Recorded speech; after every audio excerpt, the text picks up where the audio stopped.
Isang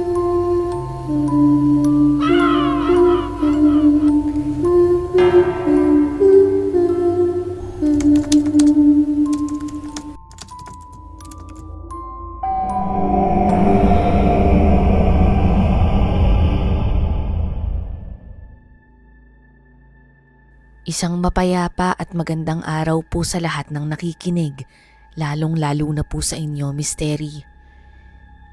Excited po akong sumulat sa inyo mula nang mapagdesisyonan naming ibahagi ang aming kwento. Una sa lahat, tawagin niyo na lamang po ako sa pangalang Betchay. Mahilig po akong makinig ng mga drama sa radyo o kaya naman ay manood ng mga noontime shows. Pero noong panahon ng pandemya, aksidente akong napadaan sa mga horror videos sa YouTube. Doon nagsimula ang hilig ko sa pakikinig ng mga kwentong kababalaghan. Hanggang sa isang araw, napanood ko ang isa sa mga kwento ninyo at tila may kung anong kumurot sa aking dibdib. Bigla akong binalikan ng alaala ng isang bahagi ng aking buhay, isang kwentong matagal ko ng pilit kinakalimutan. Ayoko pong isipin na isa iyong kababalaghan, ngunit hindi ko rin maikakaila ang takot na bumalot sa akin noon. At ngayon, napagtanto kong marahil ay panahon na upang ibahagi ito, hindi lang upang mailabas ang bigat sa aking dibdib, kundi upang magsilbing babala at aral sa iba. Ang kwento pong ito ay naganap noong ako'y dalaga pa, bago pa ako nagkaroon ng sariling pamilya. Muli ako po si Betchay at ito po ang aking kwentong kababalaghan.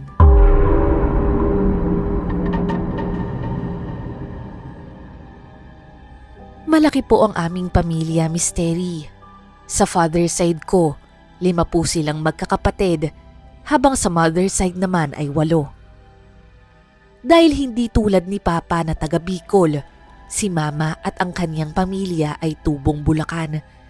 Kaya naman halos lahat ng kanyang mga kapatid ay doon din naninirahan.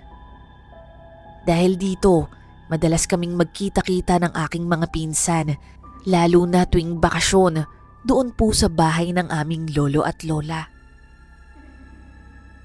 Ako po ang panganay sa aming magpipinsan, kaya naman natural na ako ang naging ate nila. Isa sa pinakamalapit kong pinsan ay si Melay, na halos kaedaran ko rin. Marami kaming pagkakapareho, sa hilig, sa panlasa, at maging sa ugali. Kaka-18 ko pa lamang noon at kakatapos lang ng aking debut. Idinaos ito sa isang maliit na restaurant malapit sa amin. Dahil sa laki ng aming pamilya, halos mapuno ang buong venue. Nagtulong-tulong ang aking mga tiyuhin at tiyahin upang matuloy ang selebrasyon, lalo na't ako ang unang pamangkin. At ito ang kauna-unahang pagkakaroon ng ganitong okasyon sa pamilya. Habang abala ang lahat sa kasiyahan, lumapit sa akin si Tito Bert. Happy birthday, Betchay! Kantahan mo naman kami mamaya. Balita ko, may hinanda kang special performance para sa amin. Opo, Tito. Mamaya po magpe-perform po kami. Ayos! Sana may makadiskubre sa'yo rito. Baka ikaw na ang susunod na maging Sharon Cuneta. Grabe naman po kayo, Tito. Hindi naman po ganun kaganda yung boses ko. Maganda kaya, Insan? Galingan mo mamaya Ako ang kukuha ng picture mo habang kumakanta ka. O ikaw, Melay, malapit ka na ring magdibo May plano na ba ang papa mo kung saan ito pagdiriwang? Ay, simpleng birthday lang po ang gusto ko, Tito. Oh, bakit naman? Ayaw mo ba ng ganitong selebrasyon katulad ng sakin? Hindi na. Mas gusto ko yung simple lang. Sa bagay, mas praktikal nga naman yun. Hayaan mo sa birthday mo. Ako naman ang magpe-perform. Macho Guapito ang kakantahin ko. Ay nako, Tito. Utang na loob po. Maawa kayo sa birthday ko. Joke lang. Sige po tito, aasahan ko po yan ha. Ilang linggo ang lumipas at sumapit na ang summer vacation.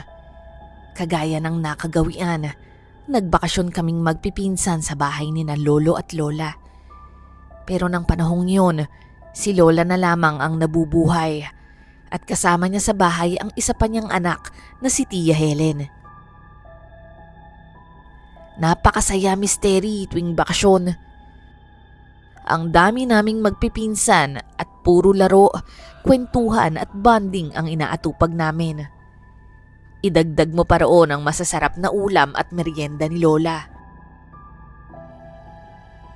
Minsan, isinasali pa nila ako sa mga amateur singing contest o beauty pageant sa barangay, lalo na't panahon din ng piyestahan. Misteri, ramdam ko ang pagiging proud ng pamilya ko sa akin. Lahat sila full support, mula sa paghahanda sa mga contest hanggang sa pagbibigay ng pangangailangan ko sa abot ng kanilang makakaya. Isang hapon, sa bahay ni Lola, nagkayayaan kaming lumabas ni Melay at isa pa naming pinsan na si Kaloy. Gusto naming maghanap ng ice candy o halo-halo, kaya naglakad kami paikot sa lugar. Habang naglalakad, napansin namin ang 3 binatilyong hindi nalalayo sa edad namin ni Melay. 2 sa kanila ay pamilyar na sa amin, mga taga roon na sa lugar. Pero ang isa, siya lang ang hindi namin kilala. Bukod sa bago siyang muka, agad niyang napukaw ang atensyon ko. Napakagwapo niya, misteri. Matangkad, matangos ang ilong, mestizo, at higit sa lahat, napakaamo ng kanyang mga mata. Naramdaman ko na lang ang siko ni Melay sa tagiliran ko. Uy, insan, ang lalim ng tingin mo ah. Ha? Anong sinasabi mo? Aminin mo na kasi, napansin mo rin siya. Uy, may crush na si Ate Betchay. Ang kukulit niyo ha. Ano bang sinasabi niyo dyan? Pero, pogi siya no? Bagong lipat kaya siya dito o dayo lang? Aba, ma at pa. Maat pa? Ano yun? Malay ko at paki ko. Kibit balikat kong sagot sa kanya. Kunwari wala akong interes. Kunwari ka pa, Ate Betchay. Pero kanina, nakita kong nakatitig ka rin sa kanya. Nagkatitigan pa nga kayo, di ba? Love at first sight. Naku, Kaloy, kalukuhan mo talaga.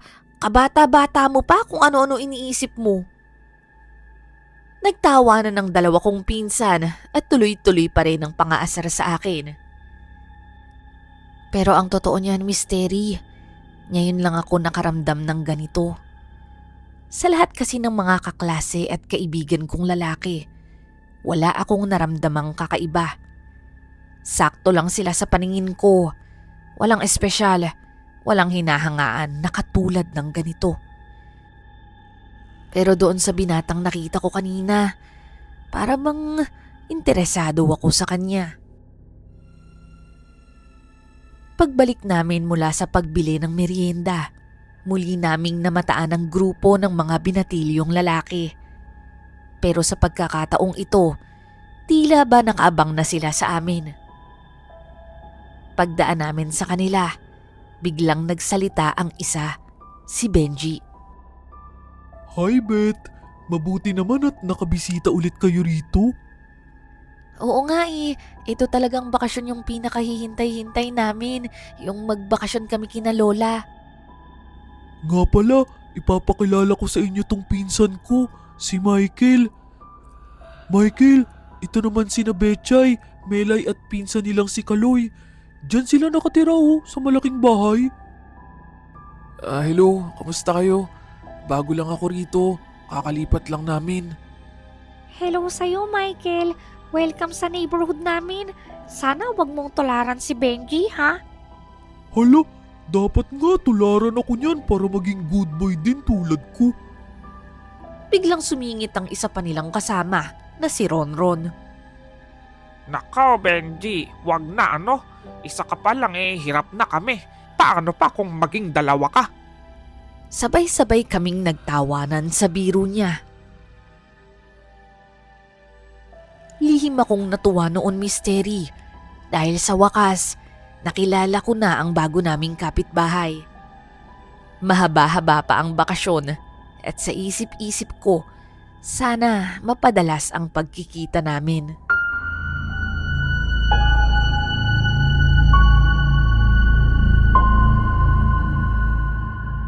Isang hapon, kakakain lang namin ng tanghalian nang bigla kaming tinawag ni Tia Helen.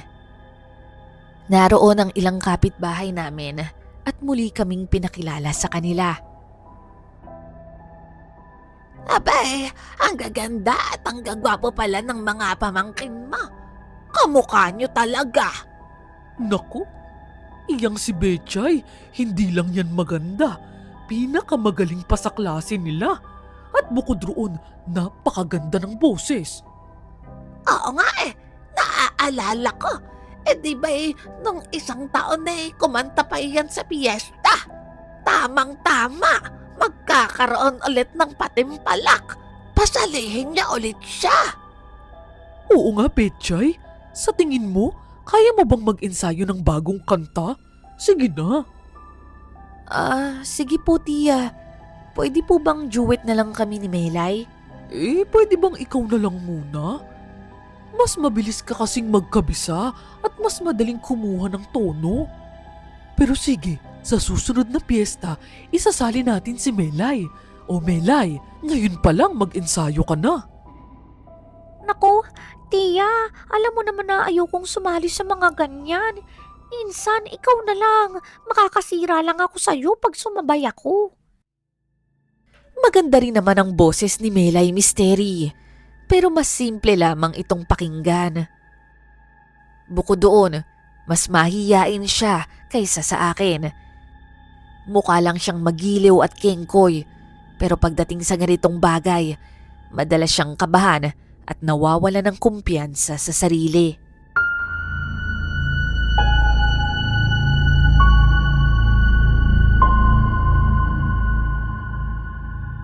Dumating na nga ang araw ng piyesta at ng gabing yun ay natapos ang aking pagtatanghal. Magkakasama kaming naglalakad ni Melay. Nag-iikot-ikot kami sa may simbahan kung saan idinaraos ang programa. Bala kasi naming bumili ng popcorn doon. Habang naglalakad, bigla na lang lumapit sa amin sina Benji kasama sina Michael at Ronron. Ang galing mo talagang kumanta, Betchay. Salamat. Nakakahiya naman. Oo nga, Betchay. Ang ganda ng boses mo. Magaling talaga si Betchay. Panlaban namin yan sa school. Oh, dahil dyan, libre daw tayo ni Michael ng palamig. Wow, biglang ako manlilibre. Pero oo, si Melay at Betchay lang ang ililibre ko. Hindi kayo kasama, no? Naku, hindi na kailangan. Ano ka ba, Michael? Ayos lang kami. Ikaw talaga, Benji, lakas mong manukso. Hindi, okay lang. Hindi naman niya ako nakantsawan. Talagang plano ko na rin yun. Ay, parang nanliligaw na yan ah. Sabay-sabay silang nagtawanan, habang ako naman ay parang biglang nag-init ang muka. Alam kong namumula na ang pisngi ko kaya yumuko ako. Nahihiya kasi ako. Pero aaminin ko, Misteri, bahagya akong kinilig dun. Sa mga oras na yon, hindi ko na alam ang gagawin ko. Kaya sa hindi ko maipaliwanag na dahilan, palihim kong kinurot si Melay. Aray! Bakit, Betchay? Ay, sorry, hindi ko sinasadya. Sigurado ka bang hindi mo sinasadya? O dahil lang sa pangaasar nila Benji tungkol kay Michael? Hindi ewan ko ba? Siguro naasar lang ako. Alam mo naman na ayoko ng ganun. Sigurado ka? Pero insan, tanong lang, type mo ba si Michael? Hindi ko siya type. Okay, relax. Grabe naman sa pagka-defensive yan. Akala mo may gera? Pero in fairness ang sarap nitong palamig na nilibre sa atin. Tapos, dinagdagan pa ni Michael ng donut. Galante pala siya, no? Napangiti ako ng palihim. Oo nga, Mystery. Ang bait ni Michael. Hindi lang yun, nakakatuwa rin siyang kausap kanina. Natapos ang gabing iyon na may napagkasunduan kaming lakad. Pupunta kami sa mall. 6 kaming magkakasama. Ako, si Melay, Kaloy, Benji, Michael at Ronron. Excited ako, Mystery, kasi unang beses naming gagawin ito. Maglalaro kami sa arcade, kakain sa food court at maglilibot. Hindi naman din kalayuan ang mall at maliit lamang ito, kaya agad kaming pinayagan ng aming mga magulang. Sakto rin na naitabi ko pa ang perang natanggap ko noong kaarawan ko, kaya may extra akong pocket money. Plano kong ilibre ang 2 pinsan ko at syempre kasama na rin doon ang 3 binatilyo. Wala naman akong intensyong magkaroon ng malalim na relasyon kay Michael, Mystery. Ang gusto ko lang noon ay maging magkaibigan kami at mas makilala ko pa sila ng mas mabuti. Alam ko po kasi na pagkatapos ng bakasyong yun ay babalik na ulit kami sa Maynila. Bukod pa roon, mas prioridad ko ang pag-aaral dahil yon ang pinangako ko sa aking sarili at sa aking mga magulang. Pero sa hindi inaasahang pangyayari, bago kami matuloy, ay bigla akong nagkasakit. Kinagabihan, napansin kong nagkaroon ako ng pantal sa katawan at muka. Kasabay nito, sumakit ang tiyan ko at parang binibiyak ang ulo ko sa sakit. Melay, sobrang sama ng pakiramdam ko. Ha? May nakain ka bang bawal? Baka allergy yan Hindi ko alam pero kung ganito pa rin ako bukas, hindi ko na kayang sumama. Ganon ba? Sasabihin ko na lang kila Benji na hindi tayo tutuloy. Wag! Ano ka ba? Tumuloy pa rin kayo. Nakakaya naman sa kanila. Matagal na nating napag-usapan to, diba? Saglit siyang nag-isip at hindi muna sumagot. Ako naman ay naglabas ng perang naitabi ko mula sa aking wallet at iniabot yun kay Melay. Insan, para saan yan? Para sa inyo. Pagkasyahin nyo na lang sa pagkain na tokens ha. Ikaw na bahala. Napansin kong parang nangilid ang luha ni Melay habang nakatingin sa akin. Mahina ang kanyang boses, nagpipigil ang emosyon na nagsalita. Hindi, pera mo to. May ipon ako rito. Yun na lang ang gagamitin ko. Ano ka ba? Hindi ka na nga makakasama. Gagastos ka pa. Saka siya naglabas ng isang maliit na pouch mula sa kanyang bag. Nagulat naman ako nang makita ang laman. Marami pala siyang naipon. Oh, kita mo? Nag-iipon din ako. Yung mga binibigay sa atin nila tita, hindi ko ginagastos. Kaya huwag kang mag-alala, okay? At iyon na nga, Mystery. Kinabukasan, natuloy sila sa lakad. Ako naman, buong maghapon lang nakahiga sa kama. Pinapahinga ang aking katawan. Nag-alala sa akin ang aking mga tiyahin, pati na rin si Mama. Gusto nila akong dalhin sa doktor, pero tumanggi ako. Sinabi kong magpapahinga na lang muna ako at iinom ng gamot. Habang nasa kwarto ako, inisip ko ang saya ng araw kung kasama sana ako. Pero hindi ko na rin masyadong dinibdib yun dahil nasa isip ko marami pa namang pagkakataon. Maghahapunan na nang makauwi sina Melay at Kaloy. Nasa kwarto ako noon, nakahiga, nang marinig kong may kumakatok sa pinto.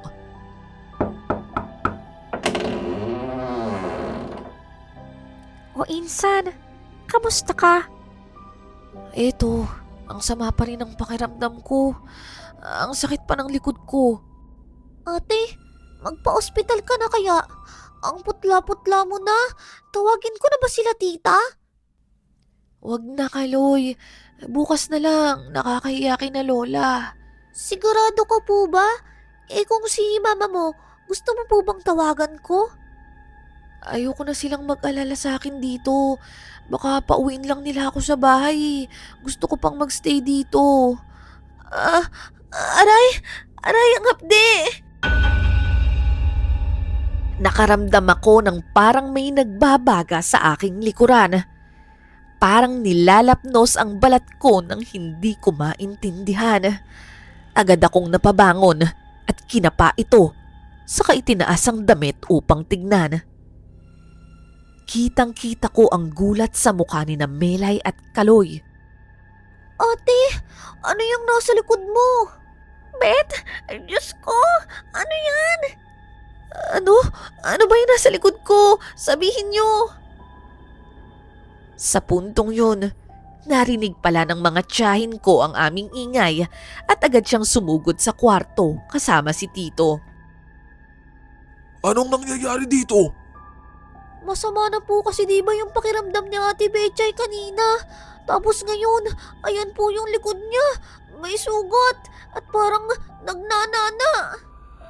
Napaatras si Tita Helen nang makita ang sugat ko, habang si Tito Hari naman ay agad na lumapit upang tignan ito ng mas maigi. Ramdam ko ang kilabot at kaba sa kanilang mga muka. Ako naman, hindi ko na rin mapigilan ng magpanik. Betchay, sabihin mo nga sa akin, may kumausap ba sa inyo? May nakagalit ba kayo bago mangyari to? Bakit po, tita? Ano pong kinalaman nun dito sa nararamdaman ko? Parang hindi ordinaryo ang nangyayari sa'yo, Iha. Mukhang hindi doktor ang kailangan mo. Iha, aminin mo, may naisip ka bang posibleng gumawa nito sa'yo? Wala po akong alam. At sa puntong yon, hindi ko na kinaya ang sakit at nawala na pala ako ng malay.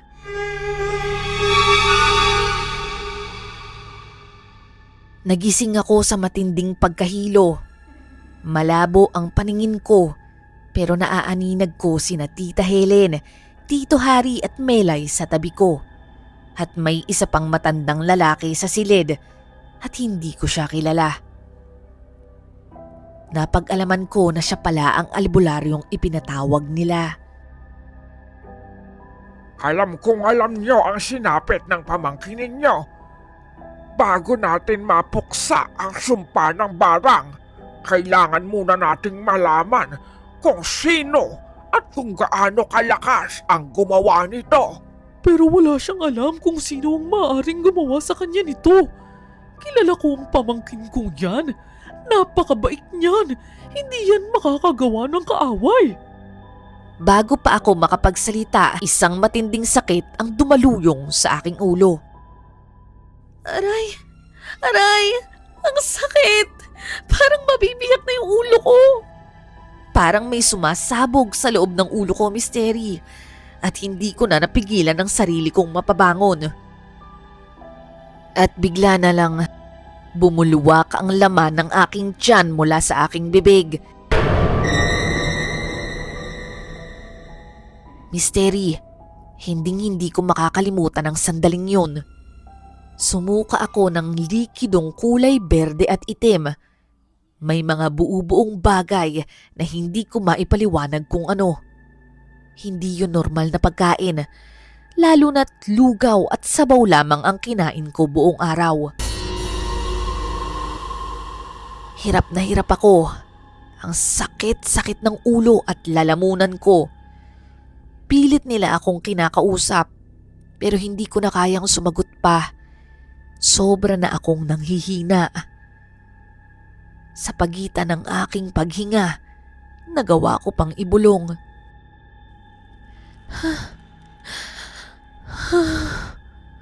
Hindi ko na kaya. Sa gitna ng aking panghihina, napatingin ako sa aking pinsang si Melay. Nakatingin siya sa akin at tuloy-tuloy ang pagluha. Nakikita ko na awang-awa siya sa aking kalagayan. Gusto ko siyang yakapin. Gusto kong sabihin sa kanya na huwag siyang mag-alala at kakayanin ko to. Pero hindi ko na kaya pang magsalita. At doon, parang hindi niya na kinaya. Bigla siyang tumakbo palabas ng pinto. Humahagulgol sa pag-iyak.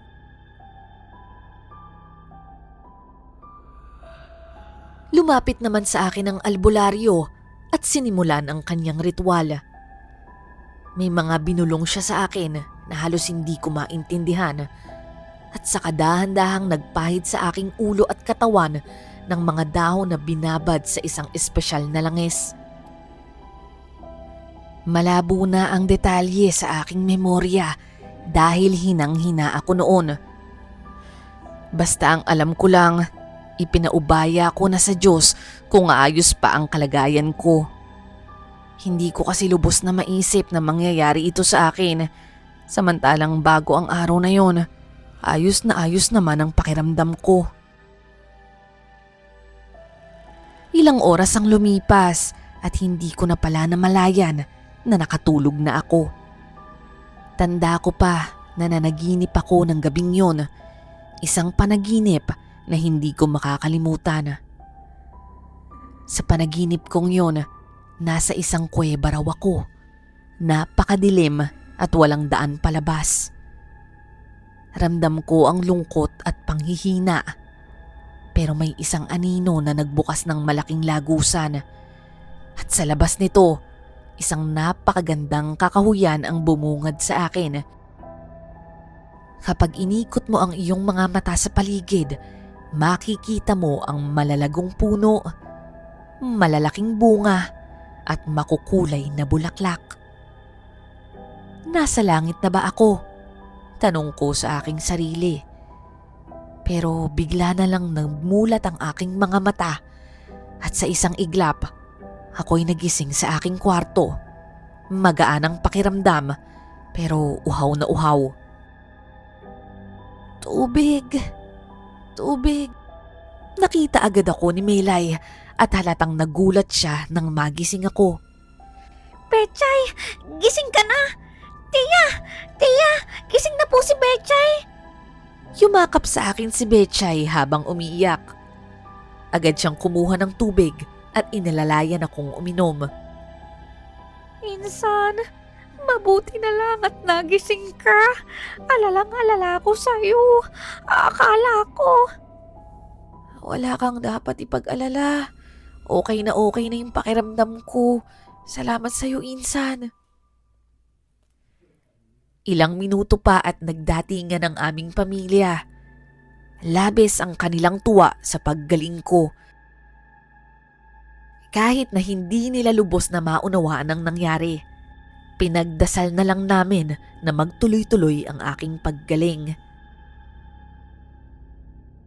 Para itong isang mahabang bangungot na bigla na lamang akong nagising. Bigla kasing bumuti ang kalagayan ko. Nakakagalaw ng maayos at halos tuyo na ang sugat sa likuran ko.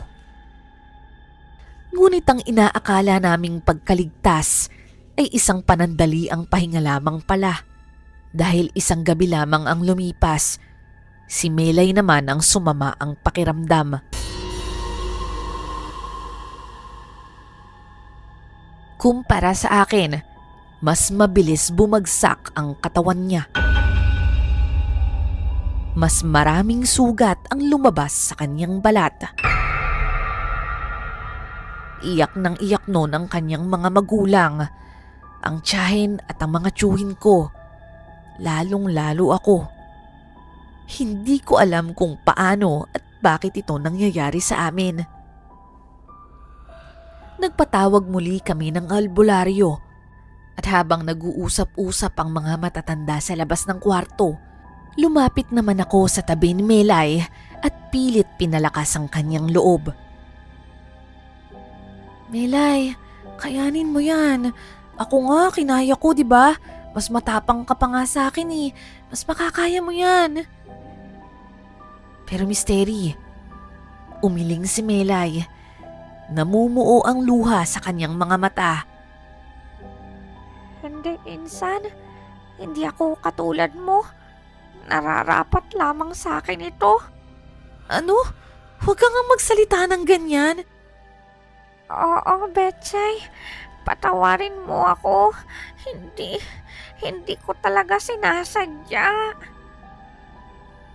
Misteri, nagsimula siyang lumuha at sa hindi ko maipaliwanag na dahilan, biglang kumabog ang aking dibdib. May iba siyang ibig sabihin at alam kong may nais siyang ipagtapat. Anong ibig mong sabihin, Insan? Ano ba yung sinasabi mo? Patawad. Ako ang dahilan kung bakit nangyari sa'yo to. Sa sobrang inggit ko, hindi ko naisip kung gaano kalala ang kahihinatnan. Maniwala ka, Betchay. Akala ko, simpleng sakit lang ang mararanasan mo. Pero, nang makita kitang naghihirap, hindi ko kaya. Mahal kita at nagsisisi ako. Halos mabingi ako sa sarili kong paghinga. Hindi ako makapaniwala. Ang pinsan ko, ang matalik kong kaibigan, siya ang may kagagawa nito. Paano? At bakit? Bakit? Bakit, Insan? Bakit mo nagawa yun? Hindi ko maitago ang panginginig ng aking boses. Lumunok naman si Melay at kahit hirap na hirap, pinilit niyang ipunin ang lakas para magpaliwanag. Noong una, naiinggit lang ako dahil ikaw ang palaging napapansin ng lahat. Pero, natanggap ko naman yun. Nagsimula lang talaga nung nakilala ko si Michael. Sobra ko kasi siyang nagustuhan. Gusto kong mapalapit sa kanya. Pero, sa tingin ko, ikaw ang gusto niya. Ikaw na naman.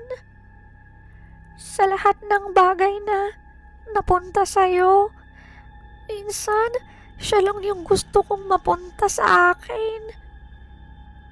Patawarin mo ko kung nagpakain ako sa sobrang pagkagusto sa kanya. Kaya, naalala ko yung sikat na mangkukulam.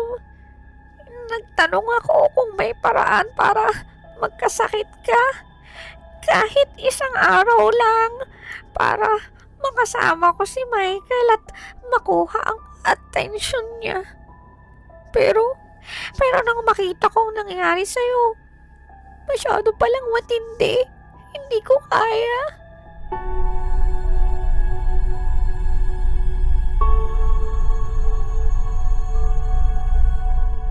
Gusto kong sumigaw, Misteri, sa mga narinig ko. Hindi dahil sa galit, kundi dahil sa awa para sa pinsan ko. Parang natuyuan ako ng lalamunan. Hindi ko alam kung ano ang dapat kong sabihin sa kanya. Pero kung ako yung pinakula mo, bakit ako gumaling? At ikaw, bakit ikaw ang nagkasakit? Hindi ko maintindihan. Minsan, isang malaking leksyon ang natutunan ko. Ano man ang gawin mo sa kapwa mo, 10 beses ang balik sa'yo. Pero alam mo, masaya akong ipahinto ang sumpa. Sobra akong nagsisisi. Ikaw talaga ang mabuti sa ating dalawa. Naintindihan ko na kung bakit paborito ka ng lahat. Dahil wala kang galit sa kapwa mo. Mabuti ka sa lahat ng tao. Hindi tulad ko. Mapagpanggap ako. Umiling ako. Luhaan. Mali ka, Melay. Mali. Maling-mali ka. Mas mabuti ka kaysa sa akin. Alam mo ba, bata pa lang tayo. Ikaw na yung may pinakamalawak na pangunawa. Palagi kang nagbibigay ng daan para sa akin. Ikaw yung pinakaunang sumusuporta sa akin. Lagi mo ngang pinapalakas yung loob ko, diba? Ikaw yung pinakamabuting tao sa buhay ko. Pero, nagawa kitang saktan dahil lang sa isang lalaki. Wala akong pakialam. Mahal kita. Ayokong maranasan mo to. Kailangan mong gumaling. Please. Pero sa pagkakataong yon, mas humina ang kanyang tinig. Tingnan mo, Betchay. Kahit nagkakasala na ako sa'yo, naintindihan mo pa rin ako. Iba ka talaga. Kaya lalo akong nagsisisi sa ginawa ko. Ano man ang mangyayari sa akin ngayon, masaya akong pinatawad mo ako. Unti-unting bumagal ang paghinga ni Melay mula noon. Hindi na namin siya nakausap at nanatiling natutulog na lamang.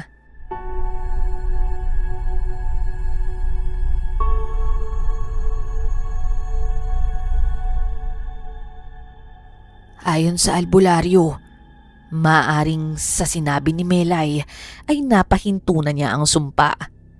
Pero sa pagbawi nito, may kailangang tumanggap ng kapalit at tinanggap ito ni Melay. Ngayon, nasa kanyang katawan kung kakayanin niya ang epekto nito. Tumigil na raw ang sumpa pero ang pinsala nito ay magpapatuloy at tanging ang kanyang spiritual na lakas ang makakalaban rito. Buong magdamag namin siyang binantayan. Pinaramdam ko kung gaano namin siya kamahal. Kahit hindi na siya sumasagot, kahit nakapikit na lang siya, hindi ko siya iniwan.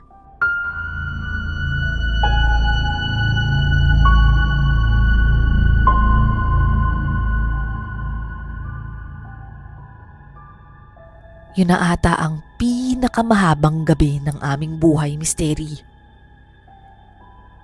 Pero isang milagro. Kinaumagahan, pagsikat ng araw, nagising si Melay. Wala na ang kaniyang mga sugat at ramdam niyang gumaan na rin ang kaniyang pakiramdam. Nalampasan niya ang sumpa at lahat kami ay labis na nagpasalamat.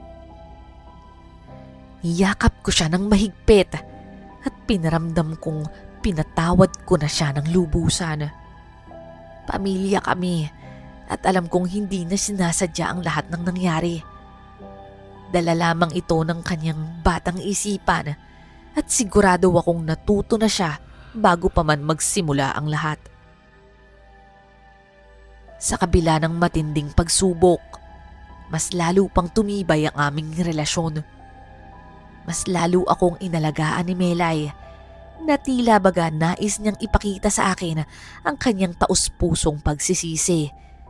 Kahit ilang beses ko nang sinabi na matagal ko na siyang pinatawad. Walang ibang nakaalam ng kanyang ginawa maliban sa aming pamilya. At ang aming buong pamilya ay pinatawad at nakisimpatya sa kanya. Wala ni isa ang nagalit o sumisi sa kanya.